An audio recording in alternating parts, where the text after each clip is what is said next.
तो नमस्कार, एक बार फिर से मैं आप सभी का स्वागत कर रहा हूं मेरे इस नए वीडियो में। आज हम बात कर रहे हैं जो गुरु का वक्री काल रहने वाला है। वक्री काल भी इस बार बहुत ज़्यादा विशेष रहने वाला है। अगर आपकी कर्क राशि या फिर आपका कर्क लगन है तो किस प्रकार से आप गुरु के वक्री काल को देख सकते हैं, किस प्रकार से इसको प्लान कर सकते हैं, अपनी डेली लाइफ में कैसे आप काम कर सकते हैं, आप अपने करियर के बारे में किस तरह से प्लान कर सकते हो। तो यहाँ पर बहुत ही अहम है ये जो इस बार वक्री काल है। क्यों वक्री काल अहम है? क्योंकि जो गुरु हैं वो राहु के साथ रहने वाले हैं और दोनों के दोनों वक्री भी रहेंगे। इस वजह से राहु 30 अक्टूबर को जो चेंज हो रहे हैं, मीन राशि में जा रहे हैं, या आपके 9th हाउस में जाएंगे हालांकि, लेकिन 10th हाउस में जो स्थिति बन रही है गुरु राहु की, ये काफी लंबे समय से बन रही है। और ये ऐसा समय अब आ गया गुरु के वक्री होने से, जब गुरु और राहु दोनों के दोनों एक साथ वक्री स्थिति में रहेंगे 10th हाउस में। तो इसका बहुत बड़ा इंपैक्ट, इसका बहुत बड़ा प्रभाव सबसे ज्यादा तो आपके करियर पर ही देखने को मिलेगा। अब आपको आपके चार्ट में गुरु और राहु की प्लेसमेंट अवश्य चेक करनी चाहिए। क्या इनकी स्थिति बहुत ही अच्छी है तो आप इनसे डरे नहीं, बिल्कुल भी डरने की बिल्कुल जरूरत नहीं है। अगर स्थिति अच्छी नहीं है तो कुछ हद तक परेशानियां जरूर आ सकती हैं। अब हम इसी की बात कर रहे हैं कि आपको कौन से टाइम पीरियड में क्या क्या प्लान करना है। तो 4 सितंबर से गुरु वक्री होने जा रहे हैं और 31 दिसंबर तक गुरु वक्री रहेंगे। अब 4 सितंबर से जो 30 अक्टूबर तक का जो टाइम पीरियड निकल के आता है उसमें राहु के साथ गुरु रहने वाले हैं। और फिर राहु 30 अक्टूबर के बाद चेंज हो जाएंगे। तो चेंज होने के बाद वो आपके नवम भाव में चले जाएंगे। लेकिन जो 30 अक्टूबर तक का समय है वो आपके राहु 10th हाउस में बिताएंगे, गुरु के साथ बिताएंगे। और गुरु जो अब तक वृषभ राशि की तरफ जा रहे थे उनकी स्पीड एकदम से स्लो हो जाएगी, वो एकदम रुक से जाएंगे और फिर वो रेट्रो चलेंगे, बैक चलेंगे वो। तो अब तक गुरु जो वृषभ की तरफ जा रहे थे, जिस वजह से राहु का उनके ऊपर जो प्रभाव पड़ रहा था वो कम होता जा रहा था, लेकिन अब दोनों के दोनों वक्री होने से गुरु के ऊपर जो प्रभाव पड़ रहा है राहु का, वो थोड़ा सा स्ट्रॉन्ग होता हुआ देखने को मिलेगा। और जैसे ही गुरु वक्री होंगे, वक्री चलने लगेंगे, तब जो राहु का प्रभाव वो ज़्यादा देखने को मिलेगा। तो यहाँ पर आप किस तरह से प्लान कर सकते हो अपने आप को? देखिए, सबसे पहले तो आपके लिए ये महत्वपूर्ण है कि इस गोचर में कैरियर को सबसे ज़्यादा फोकस में रखें। कैरियर में कोई भी नई अपॉर्चुनिटी मिलती है, कभी भी आपको मिलती है, भले ही तो आपको 30 अक्टूबर से पहले मिलती हो, भले ही 30 अक्टूबर के बाद भी मिलती हो, तो उसको आप ग्रैब जरूर करें। अब देखिए, यहाँ पे जो सबसे बड़ी बात निकल के आ रही है वो ये है कि कर्क राशि और कर्क लगन वालों के 10th हाउस में ये जो टाइम पीरियड है 30 अक्टूबर तक का, 4 सितंबर से, वो दोनों गुरु और राहु बिताएंगे। तो ये टाइम पीरियड आप लोगों के लिए ज़्यादा फेवरेबल है, ऑलमोस्ट बहुत ही ज़्यादा फेवरेबल है, क्योंकि करियर पर सीधा सीधा यहाँ से प्रभाव पड़ेगा, आपकी डोमेस्टिक लाइफ पर प्रभाव पड़ेगा। आपको विदेश जाना है अपने करियर पर्पज़ के लिए या अपने स्टडी पर्पज़ के लिए, तो स्टडी पर्पज़ के लिए तो आगे वाला टाइम बेस्ट है, लेकिन ये जो टाइम पीरियड है 30 अक्टूबर तक का, वो आपके करियर पर्पज़ के लिए बहुत ही ज़्यादा अहम है, बहुत ज़्यादा इंपॉर्टेंट है। तो आप यहाँ पे कैसे कुछ प्लान कर सकते हो, अपने लिए कुछ अच्छा प्लान कर सकते हो। जो भी जहाँ तक MNC में काम कर रहे हैं या कोई ऐसी कंपनी में काम कर रहे हैं जो विदेशों से जुड़ी हुई है किसी भी माध्यम से, चाहे वो इंपोर्ट करती हुई चाहे एक्सपोर्ट करती होगी, उसमें आपको बहुत फ़ायदा होगा। साथ ही जो लोग अपना बिजनेस स्टार्ट करना चाहते हैं उनके लिए भी 30 अक्टूबर तक का समय बहुत फेवरेबल रहेगा, कर्क राशि या लगन के लिए। तो कर्क राशि और लगन में अगर अब चंद्रमा आपका प्रभावित हो रहा है इस कंजक्शन से, तो काफ़ी बार आपको कन्फ्यूजन्स जरूर क्रिएट होंगे, लेकिन ऑलमोस्ट अगर गुरु अच्छी स्थिति में आपके चार्ट में है तो निश्चित रूप से आप एक सही रास्ते की तरफ बढ़ जाएंगे।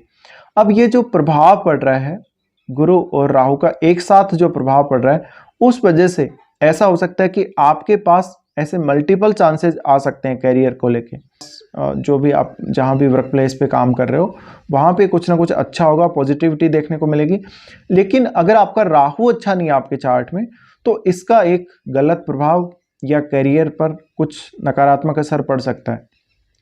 अब यहाँ पे गुरु अत्यंत शुभ ग्रह हैं और शुभ ग्रह अगर वक्री हो जाएंगे तो फिर 30 अक्टूबर तक की जो स्थितियाँ उनमें तो आपको विशेष सावधानी रखनी है। अब ये टाइम पीरियड उन लोगों के लिए फेवरेबल ज़्यादा है जिनको नया जॉब प्राप्त करना है, या जिनको घर से दूर जाना है, जिनको विदेश में रहना है, जिनको अपने कहीं ना कहीं अपने बॉस के साथ ज़्यादातर टाइम स्पेंड करना है, उन लोगों के लिए बहुत अच्छा है। साथ ही साथ अगर आप अभी तक स्ट्रगल कर रहे थे, कॉम्पिटिटिव एग्जाम दे रहे थे, रिजल्ट नहीं आ रहा था, कहीं भी आपको सफलता नहीं मिल रही थी, तो 30 अक्टूबर तक आप प्लान कीजिएगा, आपको निश्चित सफलता मिलेगी। अब 30 अक्टूबर तक का टाइम है वो ज़्यादा इंपॉर्टेंट इसलिए है क्योंकि दोनों साथ रहने वाले और 10th हाउस में रहने वाले, तो आप थोड़े दबंग प्रवृत्ति से भी काम ले सकते हैं अपने जॉब में, अगर आप जॉब करते हैं तो। अगर आप बिजनेस करते हैं तो बिजनेस में ग्रोथ अवश्य होगी। साथ ही ये जो टाइम पीरियड है इसमें आप सबके कल्याण के लिए सोचें 30 अक्टूबर तक, किसी के बुरे के लिए बिल्कुल ना सोचें, वरना खुद आपका ही बुरा होगा। साथ ही साथ आपको जितना काम आप हैंडल कर सको उतना ही मिलना चाहिए और उतना ही आपको करना चाहिए। बहुत ज़्यादा एक्स्ट्रा काम करने की बजाय आपको थोड़ा लिमिट में काम करना चाहिए, वो ज़्यादा बेहतर है। अब जो अगला प्रभाव है इनका, क्योंकि राहु फिर मीन राशि में जा रहे हैं तो 30 अक्टूबर के बाद वो जा रहे हैं, और उसके बाद आपको कहीं ना कहीं जो स्थिति देखने को मिलेगी तो गुरु मेष में ही रहने वाले हैं, और गुरु वक्री स्थिति में तो हैं ही, बट राहु अब मीन में जाने से कहीं ना कहीं उनका प्रभाव थोड़ा बहुत गुरु पे अवश्य रहेगा, लेकिन उतना प्रभाव नहीं रहेगा जिस वजह से वो आपको कोई भी नुकसान पहुंचा दे या कोई इतना बड़ा कुछ आपके लाइफ में चेंज आ जाए। तो अब क्या होगा, जब राहु 30 अक्टूबर के बाद चेंज हो जाएंगे तो 9th हाउस में चले जाएंगे। 9th हाउस में जाने की वजह से अब जहां भी आपका राहु बैठा है उस भाव को जरूर चेक करिए। उस भाव के लिए कुछ लंबी दूरी की यात्राओं को दिखाते हैं, स्पिरिचुअलिटी को दिखाते हैं कहीं ना कहीं आपके जो डेली लाइफ के रूटीन्स हैं, डेली लाइफ की जो आपकी गतिविधियां हैं, उनको भी ये काफ़ी ज़्यादा प्रभावित करेगा। देखा जाए तो जो राहु का प्रभाव है मीन में जाने के बाद कुछ हद तक अच्छा नजर आएगा, हालांकि फिर भी आपको थोड़ा स्ट्रेस नजर आ सकता है, आपके प्रोफेशन में ज़्यादा से ज़्यादा आपको फ़ायदा मिल सकता है। साथ ही साथ ये ट्रांजिट आपके ओवरऑल लाइफ को प्रभावित करेगा ही करेगा, क्योंकि देखिए यहाँ पर जुपिटर हैं साथ में, तो भले ही जुपिटर शुभ ग्रह हैं लेकिन जुपिटर वक्री हो रहे हैं। इस वजह से जो जुपिटर की शुभता का प्रभाव है राहु के ऊपर वो कुछ हद तक कम हो जाएगा, या हम यूँ बोलें कि गुरु अपने शुभ परिणाम नहीं दे पाएंगे। अब जब गुरु शुभ परिणाम नहीं दे पाएंगे तो राहु नकारात्मकता को रिप्रेजेंट कर रहे हैं और राहु अपने अकॉर्डिंग गुरु को चलाने लगेंगे, तो हो सकता है कुछ हद तक आपको समस्या ज़्यादा बढ़ जाए। लेकिन इस टाइम पीरियड को इतना आप महत्वपूर्ण समझें और इसमें अच्छे से प्लानिंग करें। अगर आप अच्छे से प्लान नहीं कर पाते हैं तो आपको काफ़ी ज़्यादा दिक्कत होगी। साथ ही साथ ये टाइम पीरियड बहुत ज़्यादा विशेष है क्योंकि इस प्रकार का गोचरीय स्थिति बहुत ही कम देखने को मिलती है। तो जो गुरु और राहु का एक साथ वक्री रहने वाला जो टाइम पीरियड है ये बेहद खास है। फिर भी जो जातक अपने करियर में कोई भी नया प्लान चाहते हैं, कोई अच्छी प्रोग्रेस देखना चाहते हैं फ्यूचर में, तो उन लोगों को बहुत अच्छे से प्लानिंग करनी पड़ेगी अपने करियर की। साथ ही शॉर्टकट का इस्तेमाल बिल्कुल ना करें, शॉर्टकट का इस्तेमाल अगर आप करते हैं तो काफ़ी दिक्कत आ सकती है आप लोगों को। साथ ही साथ अपने बॉस के साथ आप अच्छे से पेश आएँ, अपनी जिम्मेदारियों को कभी ना छोड़ें। आपकी जो भी जिम्मेदारियां बनती हैं उन जिम्मेदारियों को पूरा निभाने की कोशिश अवश्य करें। तो कहीं ना कहीं एक स्ट्रॉन्ग इम्पैक्ट दोनों ही टाइम पीरियड का, यानी 30 अक्टूबर तक का और 30 अक्टूबर के बाद दिसंबर एंड तक का आपके ऊपर पड़ने वाला है। तो फिलहाल इस वीडियो को देखने के लिए धन्यवाद।